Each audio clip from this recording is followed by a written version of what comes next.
Good morning. This is Janine Kitson, independent for Bradfield. This morning I've been at Killara railway station and I've had a really incredibly exciting time as many people have taken my flyers. It's also been a special morning because I've seen democracy in practice.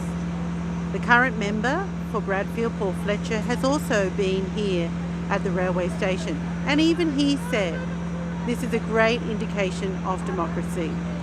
So I'm asking you to make your vote count in the next federal election for Bradfield, because I know Bradfield can do better.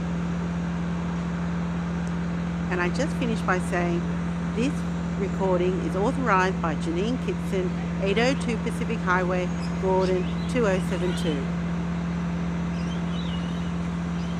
Authorised by Janine Kitson, Suite 1A, Level 2, 802 Pacific Highway, New South Wales, Gordon 2072.